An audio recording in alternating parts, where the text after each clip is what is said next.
السلام علیکم ورحمۃ اللہ وبرکاتہ۔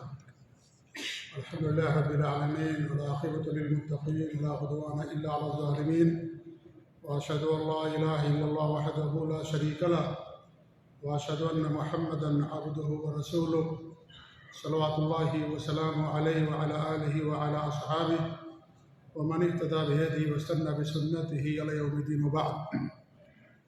معزز و مکرم و محترم دینی بھائیوں، بزرگوں اور دوستوں،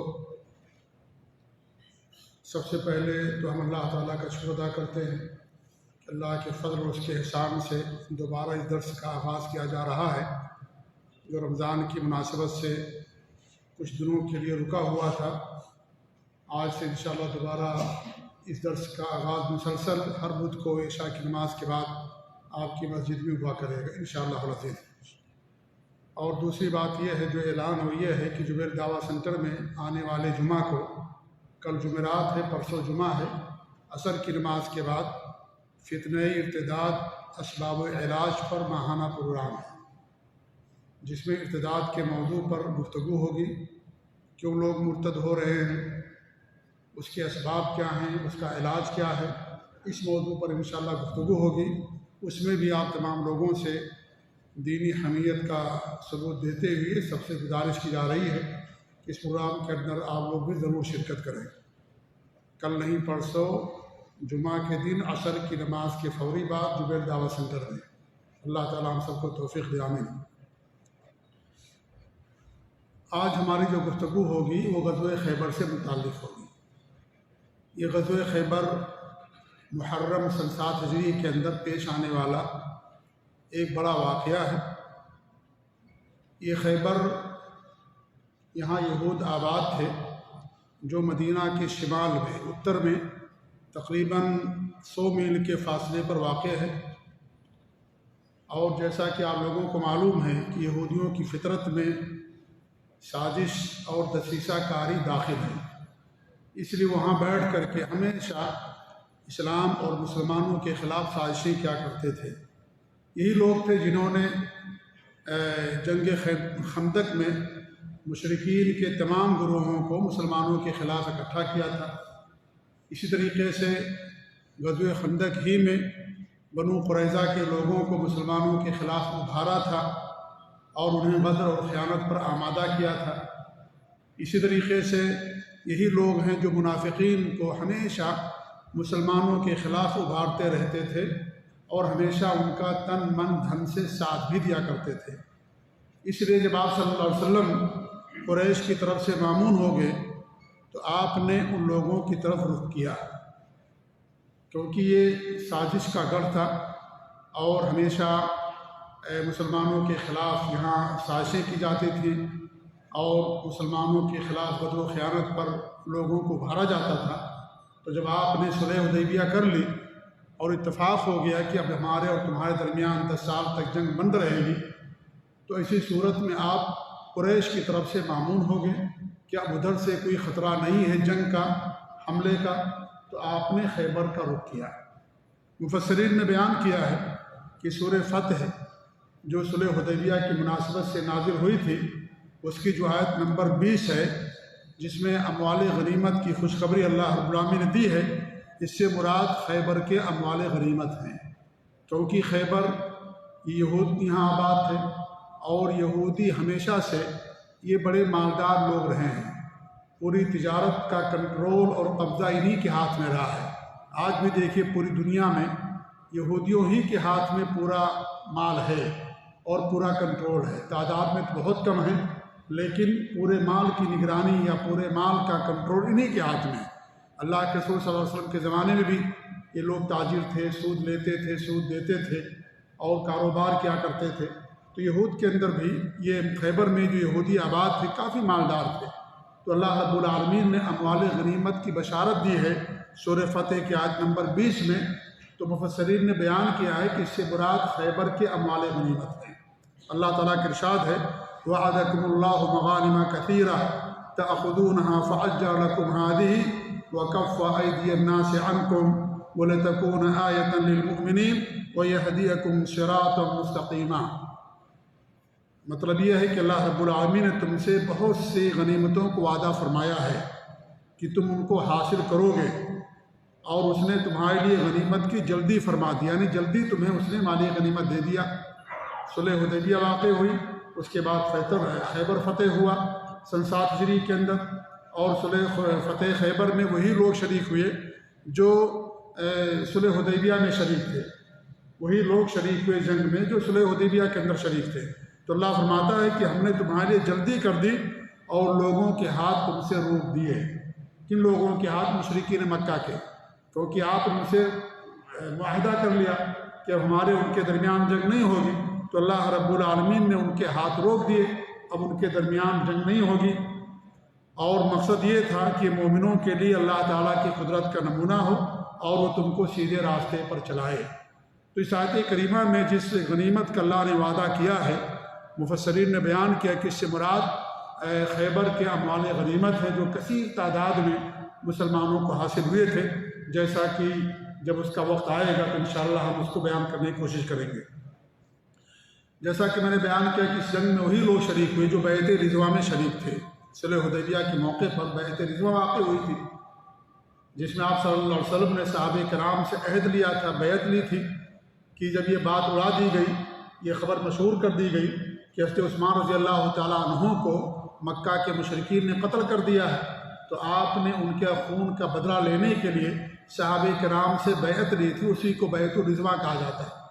ایک درخت کے نیچے آپ نے بیعت لی تھی، اس کے اندر جو لوگ شریک تھے وہی لوگ اس جنگ کے اندر بھی شریک تھے، اور ان کی تعداد 1400 ہے، جیسا کہ سیرت نگاروں نے اور مفسرین اور مورخین نے بیان کیا ہے۔ اس غزوے کے دوران آپ نے مدینہ منورہ کے انتظام ایک صحابی جن کا نام سیبا بن عرفتہ غفاری ہیں، ان کو آپ نے سونپا تھا، کیونکہ جب آپ مدینہ سے باہر جاتے تھے تو مدینہ کی نگرانی کسی اور کے ہاتھ میں دے کر کے آپ جایا کرتے تھے۔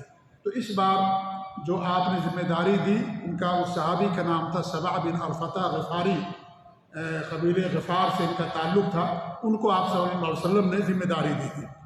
اسی موقع پر ابو ہریرہ رضی اللہ تعالیٰ عنہ اور ان کے جو رفقا تھے، تقریباً 70-80 کی تعداد میں تھے، وہ لوگ اسی موقع پر مدینہ تشریف لائے تھے، اور پھر مدینہ سے خیبر کی طرف انہوں نے رخ کیا تھا، اور جب خیبر پہنچے تو خیبر فتح ہو گیا تھا، اور آپ نے صحابہ سے بات کر کے ابو ہریرہ رضی اللہ تعالیٰ عنہ اور ان کے رفقا جو تھے ان سب کو مال غنیمت میں آپ نے شریک کیا تھا۔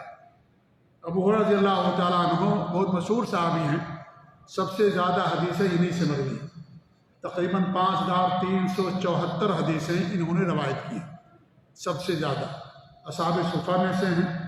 اور یہ اسلام تو انہوں نے بہت پہلے قبول کر لیا تھا، لیکن اللہ کے رسول صلی اللہ علیہ وسلم کی زیارت اور آپ کی رفاقت کا شرف ان کو کب حاصل ہوا؟ فتح خیبر کے موقع پر، ورنہ یہ مسلمان بہت پہلے ہو گئے تھے۔ اور اس سے پہلے میں واقعہ بیان کر چکا ہوں کہ ایک مشہور صحابی ہیں جو قبیلے جو یمن سے تعلق رکھتے تھے، ان کا نام ہے طفیل بن عمر الدوسی رضی اللہ تعالیٰ۔ یہ سن 7 ہجری میں انہوں نے اسلام قبول کیا تھا، سن 7 نبوت کے 7ویں سال ہجرت سے پہلے مکہ گئے۔ یہ مکہ کے لوگوں نے ان کے کانوں کو بھر دیا کہ مکے کے اندر ایک آدمی ہے، ان کی باتوں کو نہ سننا۔ یہ کان میں انگلیاں اور روئی ٹھوس کر کے چلا کرتے تھے۔ تو ایک مرتبہ خانہ کعبہ میں اللہ کے رسول صلی اللہ علیہ وسلم سے ملاقات ہوگی، آپ کچھ قرآن کی تلاوت کر رہے تھے، ان کے کان سے ٹکرایا تو انہوں نے کہا بات بڑی پیاری لگ رہی ہے، اور پھر وہ شاعر بھی تھے طفیل بن عمر الدوسی، عربی زبان، یمن کے رہنے والے، عربی زبان سے واقف۔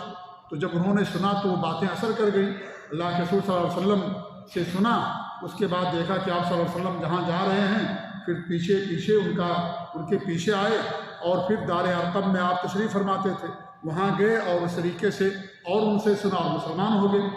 اور اس کے بعد کچھ دنوں تک ہمارے نبی کے پاس تھے وہ، اور ہمارے نبی صلی اللہ علیہ وسلم کو دین کی تعلیم دیا کرتے تھے۔ اس کے بعد یمن لوٹ کر کے گئے تو اپنے علاقے کے لوگوں نے اسلام کی طرف دعوت دینا شروع کیا۔ تو یہ نبوت کے 7ویں سال کے بعد کا واقعہ ہے۔ اس کے بعد اسی درمیان حضرت ابو ہریرہ رضی اللہ تعالیٰ عنہ بھی اسلام قبول کر لیا تھا، اگرچہ تاریخ کے اندر ان کے ایمان لانے کا واقعہ بالضبط کس تاریخ کو قبول کیا یہ ذکر نہیں ہے، لیکن غالب گمان یہی ہے کہ اسی موقع پر انہوں نے بھی اسلام قبول کیا تھا۔ اور اس کے بعد حضرت طفیل بن عمرو الدوسی رضی اللہ تعالیٰ عنہ اور 70-80 لوگ، وہ سارے کے سارے لوگ وہاں مکہ و یمن سے نکلے، مدینہ کو رک کیا، کیونکہ جب انہیں معلوم پڑا کہ آپ ہجرت کر کے مدینہ چلے گئے ہیں تو پھر وہاں سے وہ مدینہ کے انہوں نے رک کیا، اور اس دوران وہ لوگوں کو دین کی دعوت دیتے رہے، کافی لوگوں نے اسلام قبول کیا۔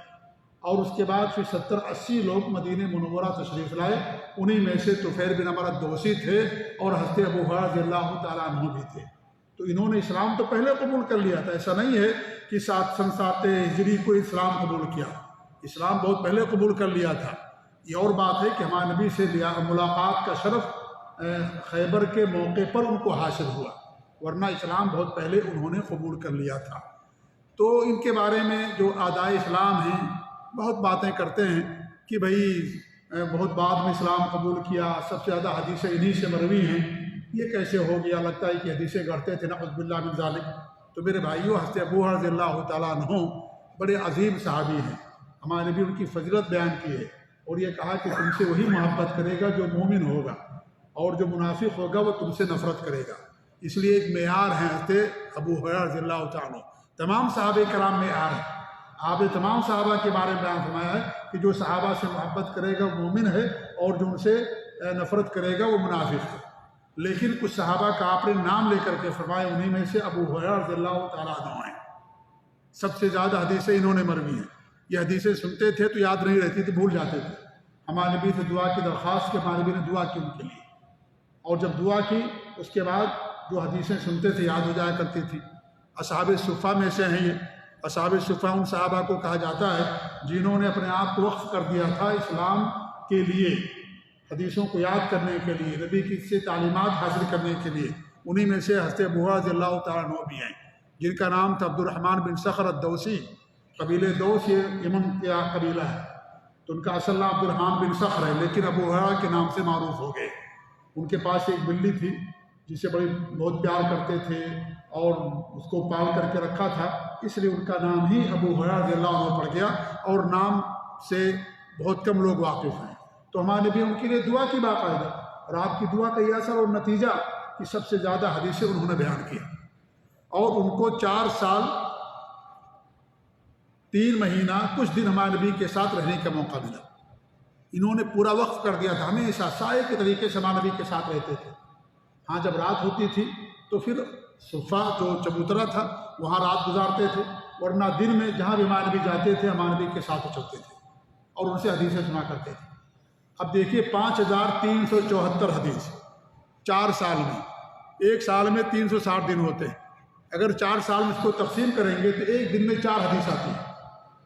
ایک دن میں 4 حدیث یاد کرنا مشکل ہے۔ لوگ کہتے ہیں کہ نعوذ باللہ اتنی حدیثیں کیسے انہوں نے یاد کر لی، کیسے حدیثیں اتنی یاد کر لی؟ ایک سال میں 360 دن ہوتے ہیں، اور 4 سال میں کتنے دن ہو جائیں گے؟ آپ ضرب لگا لیجئے، میں نے اس کا ضرب نکالا ہے، یعنی تقریباً 1440 دن ہوتے ہیں، اور کتنی روایتیں مروی ہیں ان سے؟ 5374۔ ایک دن میں 4 حدیثیں آتی ہیں۔ ایک دن میں 4 حدیثیں یاد کرنا مشکل ہے، آج کے دور میں لوگ یاد کر لیں گے، وہ تو صحابہ کا دور، ہمارے نبی کے لیے دعا فرمائی، انہوں نے اپنے آپ کو وقف کر دیا حدیثوں کے لیے۔ جی تو 4 حدیث یاد کرنا کیسے مشکل ہے؟ یعنی آپ سوچئے۔ تو یہ سب اعدائے اسلام کی طرف سے ان پر الزام تراشیاں کی جاتی ہیں کہ آخر میں اسلام قبول کیا ابو بکر صدیق نے، عمر فاروق نے، عثمان غنی نے، علی رضی اللہ تعالیٰ عنہ اجمعین، اور بڑے بڑے صحابہ سے اتنی حدیثیں نہیں مروی ہیں، ان سے اتنی زیادہ حدیثیں کیسے مروی ہو گئی؟ تو ایک تو ہمارے نبی ان کے لیے دعا کی، نمبر 2 انہوں نے اپنے آپ کو اس کے لیے وقف کر دیا۔ تیسری بات یہ کہ جن صحابہ کا نام لیا گیا یہ سب کے سب دوسرے کاموں کے اندر مصروف ہو گئے تھے۔ یہ خلیفہ تھے ابو بکر رضی اللہ تعالیٰ عنہ ہمارے نبی کے بعد، اس کے بعد عمر فاروق، تو خلافت کی وجہ سے وہ باغ ڈور، وہ ذمہ داری اور بڑی ذمہ داریوں میں سے تھی، اس لیے ان کو موقع نہیں ملا زیادہ حدیثیں سننے اور بیان کرنے کا۔ انہوں نے اپنے آپ کو وقف کر دیا تھا اللہ کے رسول صلی اللہ علیہ وسلم کے لیے۔ اور دیکھیے اسلام کی اشاعت میں ہر ایک کا حصہ ہے، خلفاء کا بھی حصہ ہے، اور سب کے اندر کچھ نہ کچھ خصوصیات تھیں جو دوسرے کے اندر کم پائی جاتی تھی۔ حضرت ابوبکر خلیفہ، عمر خلیفہ، ان کے اندر خلافت کا وہ نہیں تھا، یہ حدیثیں سنتے تھے، یاد کرتے تھے، کچھ لوگوں کو حلال و حرام زیادہ معلوم تھا، جیسے ہمارے نبی نے فرمایا کہ معاذ بن جبل کے لیے سب سے زیادہ حلال و حرام کے جاننے والے معاذ بن جبل ہیں، اور اس طریقے سے عبداللہ بن عباس مفسر قرآن، اس میں ان کو جو ہے حاصل ہو گئی سبقت۔ حضرت عبداللہ بن عباس ہمارے بھی ان کے لیے بھی دعا فرمائی تھی۔ زید بن ثابت سب سے زیادہ یاد کرنے والے تھے، جاننے والے تھے فرائض کے اور وراثت کے مسئلے کو جاننے والے تھے۔ اس طریقے سے کچھ تو تھے جو قراء تھے، قراءت کے ماہر تھے، تو ہر ایک کی الگ الگ صلاحیتیں تھیں۔ تمام صلاحیتوں سے اسلام کی نشر و اشاعت ہوئی، سب نے اپنے حیثیت کے مطابق، صلاحیت کے مطابق اسلام کے لیے کام کیا، خلافت کے ذریعے سے اور قرآن کی تفسیر کے ذریعے سے اور جنگ کے ذریعے سے۔ حضرت ابو رضی اللہ تعالیٰ عنہ کو یہ صلاحیت تھی یاد کرنے کے، ہمارے بھی ان کے لیے دعا کی، تو انہوں نے حدیثیں یاد کی، لوگوں کے سامنے ان کو انہوں نے پھیلایا۔ اور جو حدیثیں ہیں، ان حدیثوں کو روایت کرنے میں اکیلے نہیں ہیں، اور بھی صحابہ کرام نے حدیثوں کو روایت کیا ہے۔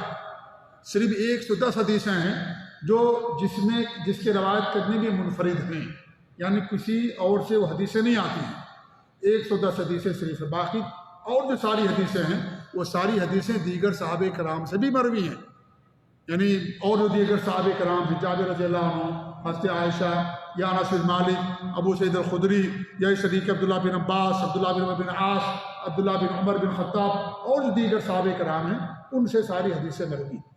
تو اس میں ایسا نہیں کہ منفرد ہے تمام حدیثوں کی روایت کرنے میں۔ 110 حدیثیں علماء نے باقاعدہ تحقیق کی ہے اس موضوع پر، محدثین نے، اور یہ بیان کیا ہے کہ صرف 110 حدیثیں ایسی ہیں جن کے روایت کرنے والے صرف اور صرف ابو ہریرہ رضی اللہ تعالیٰ عنہ، ان کو اس حدیث کو کسی اور نے نہیں بیان کیا۔ ظاہر بات ہے حضرت ابو ہریرہ رضی اللہ عنہ ہمیشہ ہمارے نبی کے ساتھ رہتے تھے، کبھی وہ دونوں ہوتے تھے، اس موقع پر ہمارے نبی نے حدیث بیان کی، انہوں نے یاد کر لیا، لوگوں کے سامنے بیان کر دیا۔ اس میں کوئی تعجب اور اس میں کوئی اچنبھے کی بات نہیں ہے کہ حدیثیں کسی اور سے مروی نہیں۔ ایسے اور صحابہ کرام ہیں، انما الاعمال بالنیات جو حدیث ہے اس کی روایت کرنے والے صرف عمر فاروق ہیں رضی اللہ عنہ، صحابہ کرام میں سے، کسی اور نے نہیں روایت کی۔ تو اس طریقے سے یہ چیزیں ہیں، کچھ حدیث آپ نے کسی صحابی کے سامنے بیان کیا، کوئی اور نہیں، اسی نے سنا، اس صحابی نے یاد کیا، لوگوں کے سامنے بیان کر دیا، تو اس میں کوئی تعجب کی بات نہیں ہے۔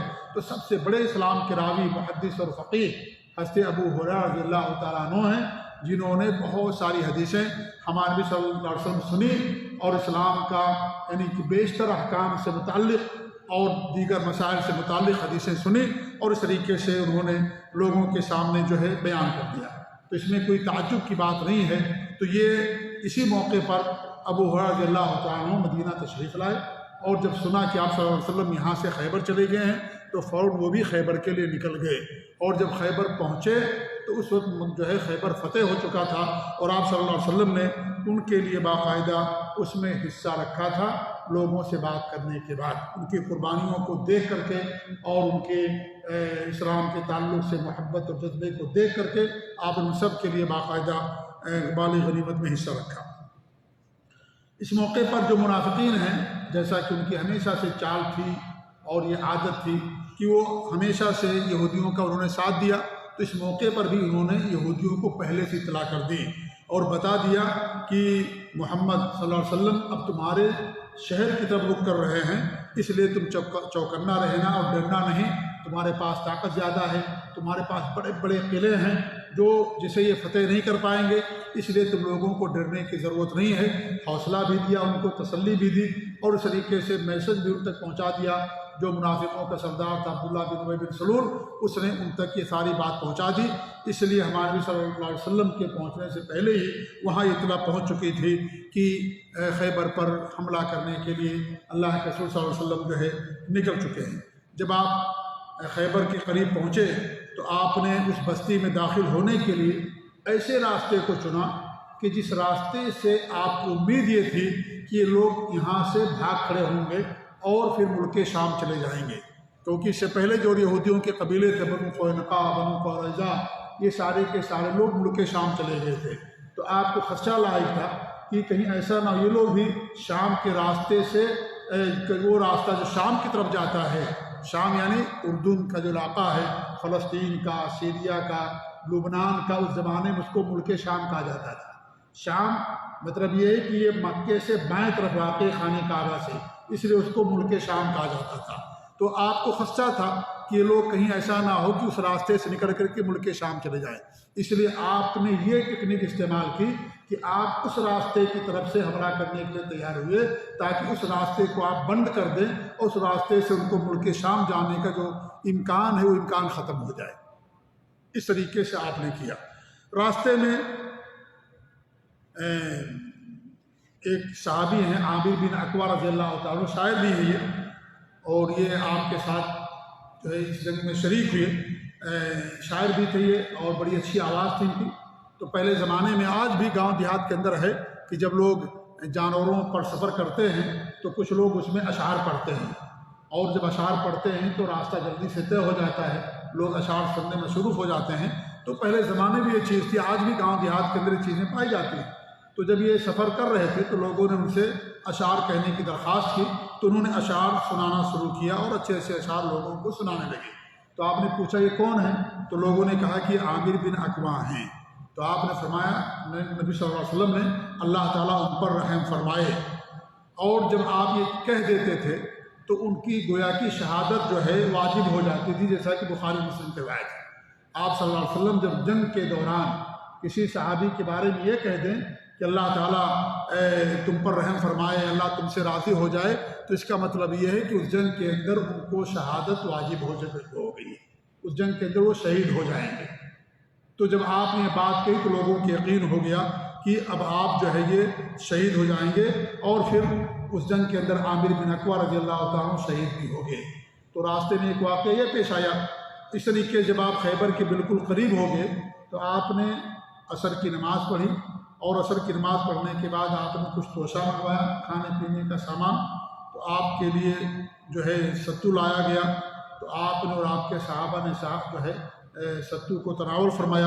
اس کے بعد آپ نے صلاۃ مغرب اور عشاء کی نماز ادا کی، یعنی جب مغرب کا وقت ہو گیا تو آپ مسافر تھے، اور عصر، مغرب اور عشاء دو نمازوں کو آپ نے اکٹھا کیا، جمع اور قصر کیا۔ اور اس کے بعد جو آپ نے اس پر وضو نہیں کیا اور صرف کلی پر اکتفا کیا، جیسا کہ بخاری کی حدیث ہے۔ پہلے آپ کی عادت یہ تھی کہ آپ ہر نماز کے لیے الگ الگ وضو کرتے تھے، اگرچہ آپ کا وضو رہتا تھا۔ جیسے عشاء کی نماز کا وقت ہو گیا، آپ کا وضو ہے، آپ چاہیں تو وضو کریں، چاہیں تو وضو نہ کریں، اور اگر وضو کرتے ہیں تو آپ کو تو لیے اجر ہے کہ آپ نے خود پھر دوبارہ وضو کر لیا۔ تو آپ صلی اللہ علیہ وسلم ہر نماز کے لیے الگ الگ وضو کیا کرتے تھے، اگرچہ آپ کا وضو باقی رہتا تھا، لیکن اس موقع پر آپ نے وضو نہیں کیا، صرف آپ نے کلی کر لی، اور مغرب اور عشاء کی جو ہے صلاۃ آپ نے ادا کی، اور پہلے وضو پر آپ نے اکتفا کیا۔ تو اس سے بات معلوم ہوتا ہے کہ افضل ہے کہ انسان وضو کر لے، لیکن اگر وضو نہیں کرتا ہے، اگر وضو نہیں ہے تو وضو کرنا ضروری ہے اس کے لیے، لیکن اگر انسان کا وضو باقی ہے اور اس کے باوجود وضو کی تجدید کرنا چاہتا، دوبارہ وضو کرنا چاہتا، تو یہ عمل اس کے لیے بہتر ہے، جیسا کہ آپ صلی اللہ علیہ وسلم کا معمول تھا کہ آپ ہر نماز کے لیے وضو رہنے کے باوجود بھی نماز کے لیے وضو کیا کرتے تھے۔ اس موقع پر آپ نے وضو نہیں کیا، جس سے مسئلہ ثابت ہو گیا وضو کرنا انسان کے لیے ضروری نہیں ہے، اگر کرے تو ٹھیک ہے، نہیں کرے تو کوئی حرج کی بات نہیں ہے۔ اس کے بعد پھر آپ خیبر کے قریب پہنچ گئے تو آپ نے رات گزاری، اس کے بعد پھر صبح آپ نے خیبر پر حملہ کرنے کی تیاری کی۔ انشاءاللہ آنے والے درس میں وہاں سے ہم آپ کو بتانے کی کوشش کریں گے۔ اللہ تعالیٰ دعا کہ اللہ رب العالمین ہمیں نبی صلی اللہ علیہ وسلم کی سیرت کو جاننے کی توفیق دے، اور آپ کے اخلاق و کردار کو اپنانے کی بھی توفیق عنایت فرمائے۔ آمین رب العالمین۔ جزاکم اللہ خیر، وصلی اللہ علی محمد وعلی آلہ وصحبہ اجمعین، والسلام علیکم ورحمۃ اللہ وبرکاتہ۔